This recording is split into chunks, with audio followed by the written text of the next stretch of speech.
구약성경 978쪽 이사야 9장 6절로 7절의 말씀 제가 받들어 읽겠습니다. 이는 한 아기가 우리에게 낳고 한 아들을 우리에게 주신 바 되었는데 그의 어깨에는 정사를 메었고 그의 이름은 기묘자라 모사라 전능하신 하나님이라 영존하시는 아버지라 평강의 왕이라 할 것임이라. 그 정사와 평강의 더함이 무궁하며 또 다윗의 왕저와 그의 나라에 군림하여 그 나라를 굳게 세우고 지금 이후로 영원히 정의와 공의로 그것을 보존하실 것이라. 만군의 여호와의 열심히 이를 이루시리라. 아멘. 메시아에 대한 예언 중에 특이한 것은 메시아가 아기로 오신다는 것이죠. 오늘 본문 6절 말씀 보시면 이는 한 아기가 우리에게 낳고 한 아들을 우리에게 주신 바 되었는데 그의 어깨에는 정사를 메었고 그의 이름은 기묘자라 모사라 전능하신 하나님이라 영존하시는 아버지라 평강의 왕이라 할 것입니다. 여러분, 연약한 아기보다 강인한 남성 청년으로 오시는 것이 이 메시아의 사역에 더 효과적이지 않았을까요? 근데 왜 하나님께서는 메시아를 아기로 보내셨을까요? 이에 대해 히브리서 기자는 이렇게 말을 하는데, 히브리서 2장 17절 말씀 보면 그러므로 그가 범사에 형제들과 같이 되심이 마땅하도다. 이는 하나님의 일에 자비하고 신실한 대제사장이 되어 백성의 죄를 속량하려 하십니다. 예수님께서 인류의 죄를 대신 갚기 위해서는 사람들과 같이 같아지셔야만 했어요. 그래서 아기로 오셔서 어린 시절과 청소년 시절을 거쳐서 성인이 된 예수님께서는 그 누구보다도 인간의 연약함을 잘 아셨어요. 히브리서 4장 15절 말씀 보면 우리에게 있는 대제사장은 우리의 연약함을 동정하지 못하실 리가 아니요 모든 일에 우리와 똑같이 시험을 받으신 이로되 죄는 없으십니다. 이렇게 메시아가 아기로 오셨지만 이 아기 메시아는 전능하신 하나님, 영존하시는 아버지. 오늘 본문에 그 메시아의 이름이 나오는데 5가지가 나오는데, 물론 이 이름은 불리는 이름이라기보다는 이 메시아의 정체성을 나타내는 이름인데, 그 이름 중에서 전능하신 하나님이라는 이름이 있어요.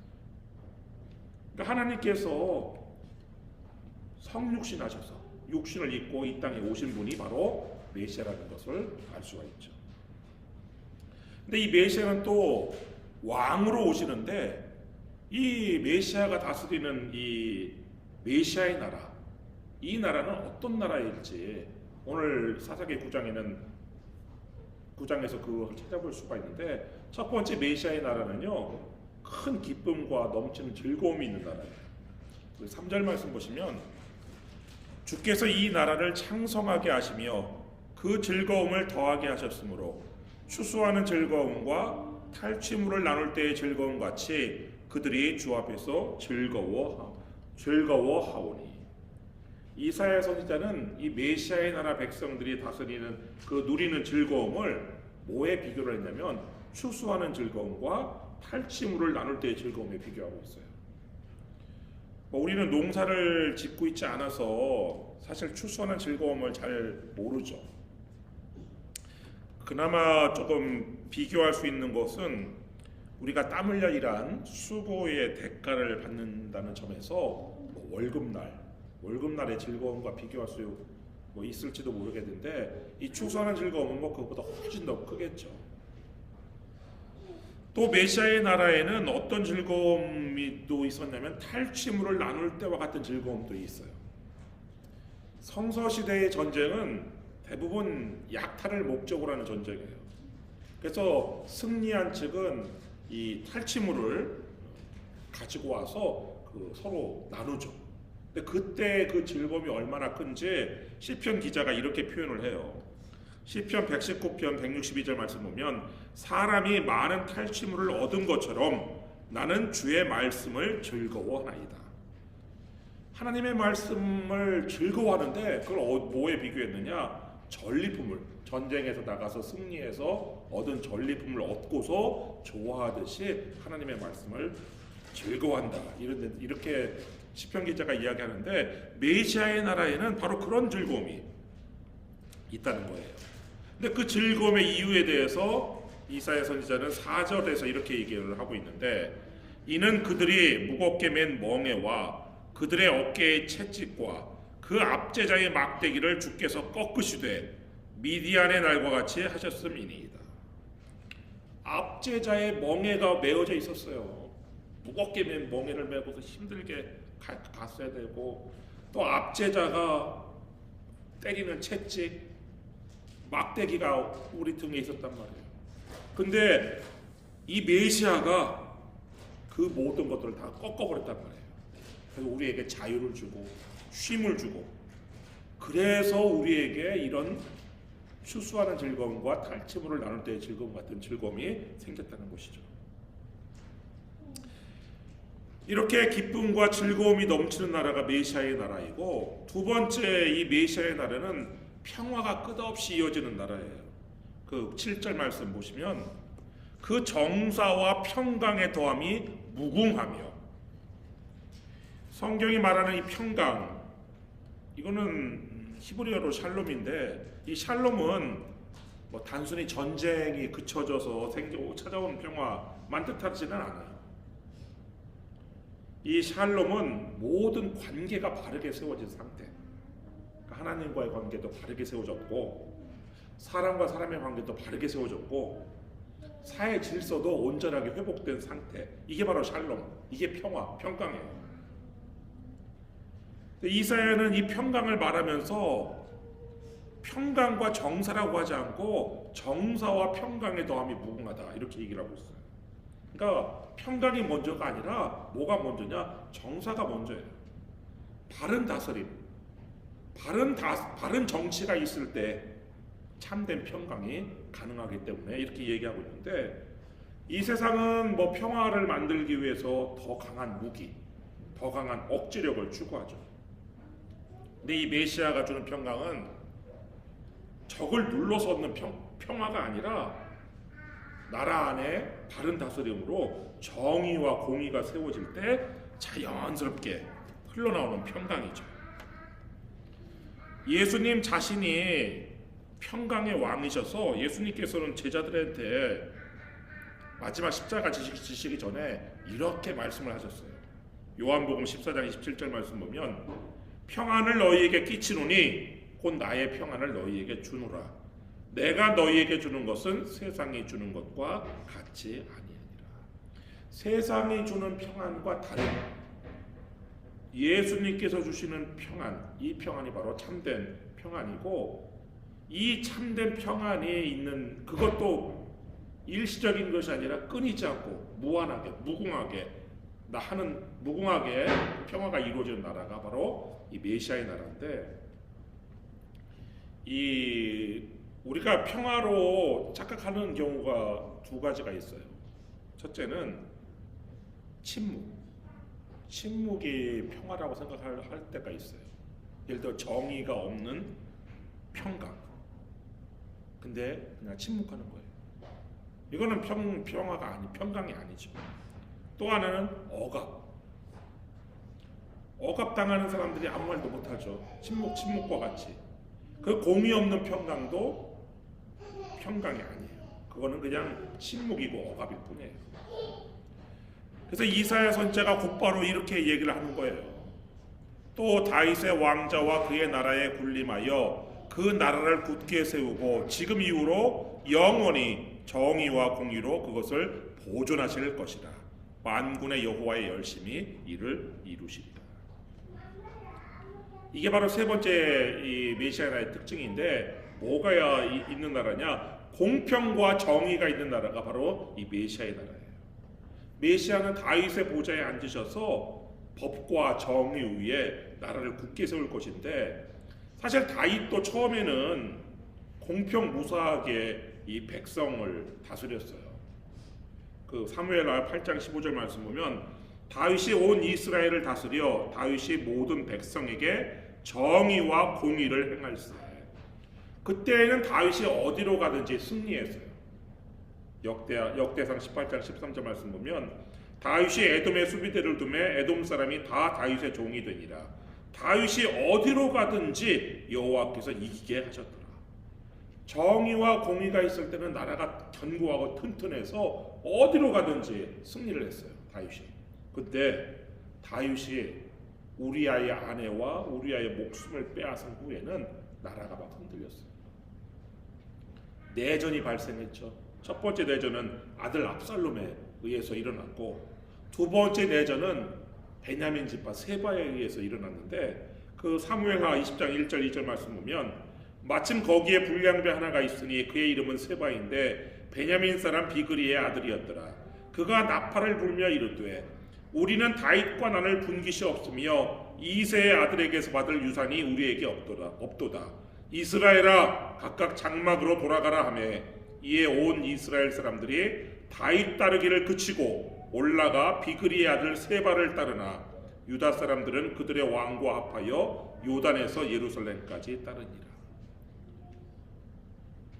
이런 반란들은 비록 평정이 되었어요. 압살롬의 반란도 평정되었고 세바의 반란도 평정되었지만 이 두 번째 내전 때의 세바가 한 말, 이 말은 후에 이 나라가 남북으로 쪼개지는 분열의 씨앗이 되었어요. 열왕기상 12장 16절 말씀 보면 온 이스라엘이 자기들의 말을 왕이 듣지 아니함을 보고 왕에게 대답하여 이르되 우리가 다윗과 무슨 관계가 있느냐? 이새의 아들에게서 받을 유산이 없도다.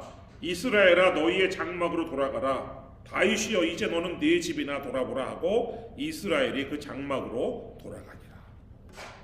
그리고 이 북쪽 지파들이 누구를 왕으로 삼았느냐? 다윗 왕조를 배반하고 에브라임 지파 여로보암을 왕으로 삼았어요.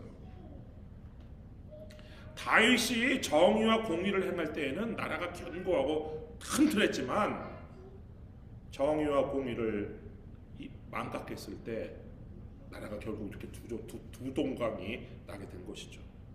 그래서 잠언 말씀은 잠언 29장 4절은 이렇게 이야기하고 있는데 왕은 정의로 나라를 견고하게 하나 뇌물을 억지로 내게 하는 자는 나라를 멸망시키느니라. 나라는 정의로 견고해지는 거예요.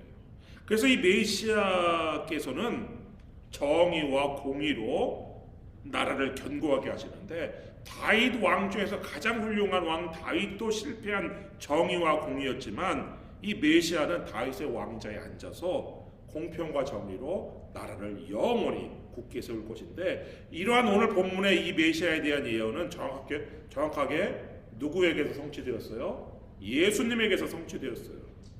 누가복음 1장 31절로 33절 말씀 보면 보라 내가 잉태하여 아들을 낳으리니 그 이름을 예수라 하라. 그가 큰 자가 되고 지극히 높으신 이의 아들이라 일컬어질 것이요 주 하나님께서 그 조상 다윗의 왕위를 그에게 주시리니 영원히 야곱의 집을 왕으로 다스리실 것이며 그 나라가 무궁하리라. 예수님에게서 성취가 되었고요. 예수님께서는 이제 어린 시절부터 쭉 모든 인간이 겪었던 모든 과정을 똑같이 겪었어요. 뭐 가난도 겪었고 연약함도 겪었고 죄의 유혹도 겪으셨고 시험도 겪으셨고 다 겪으셨어요. 그러다가 이제 세례를 받으시고 공생의 사역을 시작하셨는데 이 예수님의 공생의 사역을 시작한 그 지역이 오늘 또 이사야 9장 1절 2절에 예언이 되어 있는데 예수님께서는 고향 나사렛에서 공생애를 시작하지 않으셨어요.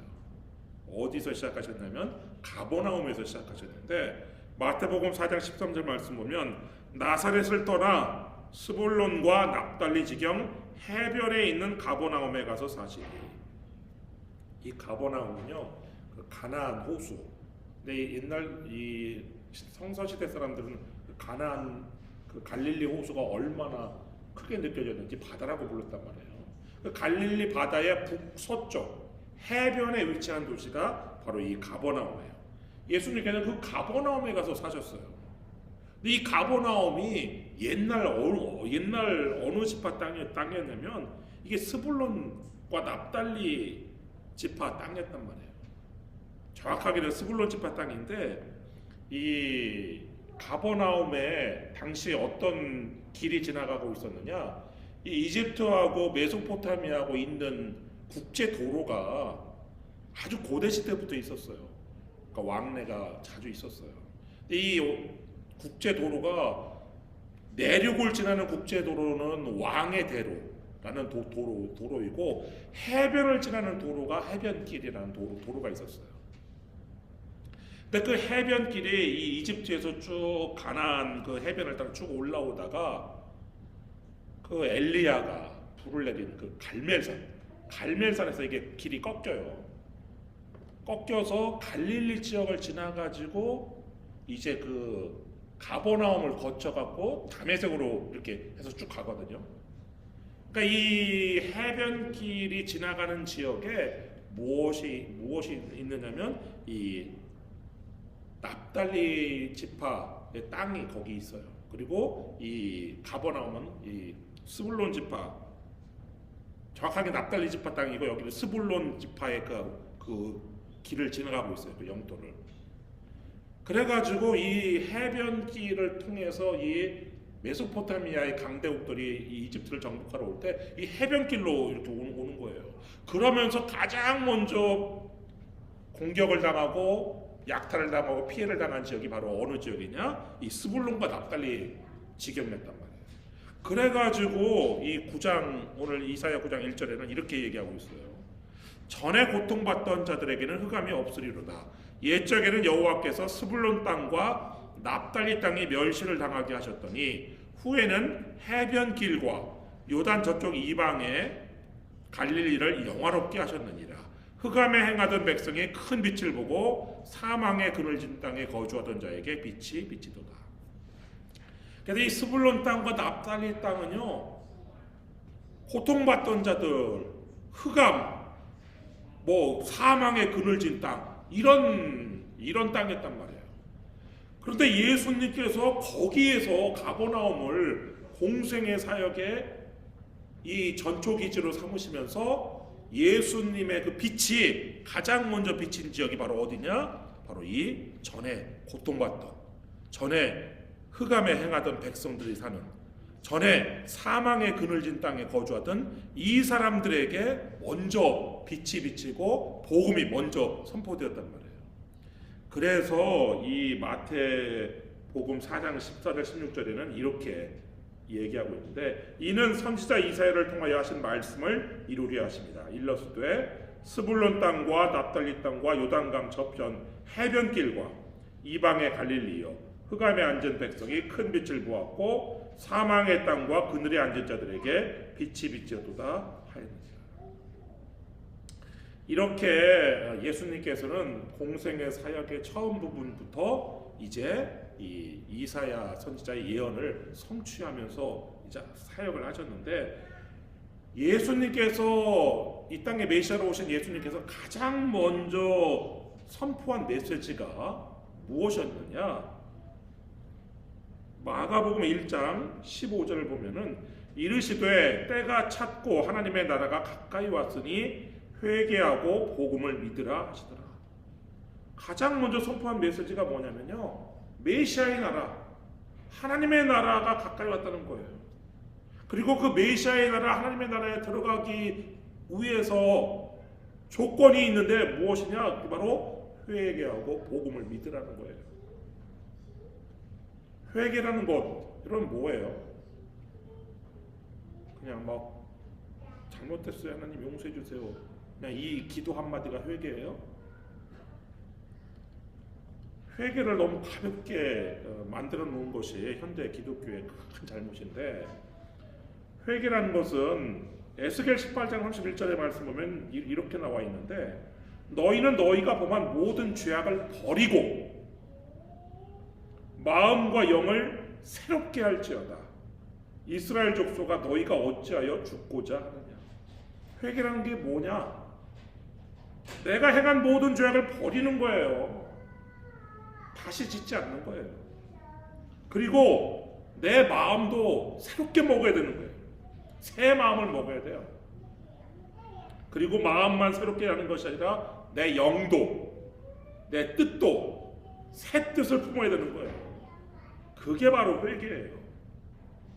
이 회개는 하나님의 나라, 메시아의 나라에 들어가기 위한 첫 번째 아주 가장 기초적인 기본 조건이에요. 이게 가장 기본적이고도 중요한 조건이란 말이에요. 회개하지 않으면 하나님의 나라에 들어갈 수 없어요. 회개하지 않으면 어떻게 되느냐? 누가복음 13장 3절 말씀 보면 너희에게 이르노니 아니라 너희도 만일 회개하지 아니하면 다 이와 같이 망하리라. 회개하지 않으면요 단순히 하나님의 나라에 들어가지 못하는 차원이 아니에요. 그냥 죽고 망하는 거예요. 교회는 이 회개한 사람에게 회개의 표시로 세례를 베풀죠.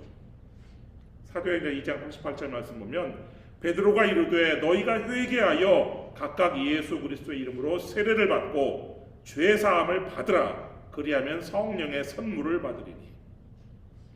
그러나 세례를 받았다고 해서요 모든 사람이 다 메시아의 나라, 하나님의 나라에 들어갈 수 있는 것은 아니에요. 불의를 행하는 사람은요, 불의를 행하고 속이는 사람은 하나님의 나라에 들어갈 수가 없는데, 고린도전서 6장 9절 10절 말씀 보면 불의한 자가 하나님의 나라를 유업으로 받지 못할 줄을 알지 못하느냐. 미혹을 받지 말라. 음행하는 자나 우상 숭배하는 자나 간음하는 자나 탐색하는 자나 남색하는 자나 도적이나 탐욕을 부리는 자나 술 취하는 자나 모욕하는 자나 속여 빼앗는 자들은 하나님의 나라를 유업으로 받지 못하리라. 여러분, 사도 바울이 이 말을 불신자에게 전도하면서 한 말입니까? 이게 아니죠. 고린도 교회 교인들에게 한 말이에요. 회개하고 예수 그리스도의 이름으로 세례를 받은 사람들에게 한 말이에요. 그런데 도대체 불의한 사람도 하나님의 나라 천국에 들어갈 수 있다는 이 궤변이 어디서 나온지 모르겠어요. 사도 바울은요 고린도 교회 교인들에게 미혹을 받지 말라고 명령을 해요. 우리도 착각하거나 잘못 생각하면 안 되는 것이, 회개한 사람은 회개에 합당한 열매를 맺어야 한다는 것이죠. 사도행전 26장 10절 말씀 보면 먼저 다메섹과 예루살렘에 있는 사람과 유대 온 땅과 이방인에게까지 회개하고 하나님께로 돌아와서 회개에 합당한 일을 하라 전함으로. 바울이 전한 메시지가요, 선교사 바울이 전한 메시지가 두 가지였어요. 첫째는 회개하고 하나님께로 돌아와라. 두 번째는 회개에 합당한 일을 행하라. 그러면서 회개에 합당한 일을 행하지 않으면 하나님의 나라에 들어갈 수 없다는 것을 반복해서 전했는데, 갈라디아서 5장 21절 말씀 보면 투기와 술 취함과 방탕함과 또 그와 같은 것들이라 전에 너희에게 경계한 것 같이 경계하노니 이런 일을 하는 자들은 하나님의 나라를 유업으로 받지 못할 것이요. 그리고 예수님께서는요 메시아의 나라, 하나님의 나라를 뺏길 수도 있다는 것을 경고를 하셨어요. 마태복음 21장 43절 말씀 보면 그러므로 내가 너희에게 이르노니 하나님의 나라를 너희는 뺏기고 그 나라의 열매 맺는 백성이 받으리라. 하나님께서요 자신을 농부로, 그리고 이 하나님의 백성들은 포도나무에 비유를 하셨는데, 그 이사야 5장 2절 말씀, 이사야 5장 2절 말씀 보면 1절부터 보시면 나는 내가 사랑하는 자를 위하여 노래하되 내가 사랑하는 자의 포도원을 노래하리라. 내가 사랑하는 자에게 포도원이 있으며 심히 기름진 사내로다. 땅을 파서 돌을 제하고 극상품 포도나무를 심었도다. 그 중에 망대를 세웠고 또 그 안에 술틀을 팠도다. 좋은 포도 맺기를 바랐더니 들포도를 맺었도다. 농부는요 자신이 할 수 있는 모든 노력을 다했어요. 기름진 땅에다가 돌들은 다 제거하고 거기에다가 그냥 포도나무 중에서 아주 최고 좋은 극상급 포도나무를 심었어요. 그 심은 후에도 뭐 계속 했겠죠. 거름도 주고 가지도 쳐주고 벌레도 잡아주고 모든 노력을 다 했어요. 그 한 이유가 뭐예요? 좋은 열매 맺으라고, 탐스러운 포도종에 좋은 포도 맺으라고 그렇게 했는데 열린 것이라고는 들포도뿐이었어요. 씌어서 먹을 수도 없고 뭐 포도주를 담을 수도 없는 아주 악취나는 변질된 포도뿐이었어요. 하나님께서 이 비유에서 말한 그 포도나무는 누구냐? 유다 사람들이었고 좋은 포도 열매는 정의와 공의였어요. 그 이사야 5장 7절 말씀 보면 물은 만군의 여호와의 포도원은 이스라엘 족속이요 그가 기뻐하시는 나무는 유다 사람이라. 그들에게 정의를 바라셨더니 도리어 포악이요 그들에게 공의를 바라셨더니 도리어 부르짖음이었도다. 그런데 이 유다 백성들이 하나님께서 원하시는 좋은 열매를 맺은 것이 아니라 악한 열매를 내는 거예요. 변질된 포도, 들포도를 낸 거예요. 하나님께서는 하나님의 백성들이 정의와 공의의 열매를 맺기 원하시는 것처럼 예수님께서는요 회개하고 예수 그리스도의 이름으로 세례를 받은 사람, 세례를 받고 죄 사함을 받은 사람들이 정의와 공의의 열매를 맺기 원하셔요. 그래서 성령의 선물을 주신 거예요. 그런데도 성령을 선물로 받고서도 좋은 열매를 맺지 않고 나쁜 열매를 맺으면 그 마지막은 이렇게 되는데, 마태복음 7장 19절 아름다운 열매를 맺지 아니하는 나무마다 찍혀 불에 던져지느니라. 그래서 우리가 메시아의 나라, 하나님의 나라에 들어가려면 아름다운 열매를 맺어야 돼요. 정의와 공의의 열매를 맺어야 돼요. 그래야 우리는 메시아의 나라에 들어가고 하나님의 나라를 유혹을 받는 것인데, 여러분이 회개하고 세례를 받으셨다면 잘하셨어요. 그건 여러분이 이제 메시아의 나라, 하나님의 나라에 들어갈 기본 자격 요건을 갖춰줬다는 거예요. 그러나 그것만으로는 부족해요. 여러분이 정의와 공의와 같이 좋은 열매, 아름다운 열매를 맺어야 비로소 메시아의 나라, 하나님의 나라에 들어갈 수 있는 것이죠. 여러분 모두 정의와 공의로 하나님의 나라를 유업으로 받으시기를 주님의 이름으로 축원합니다. 기도하겠습니다.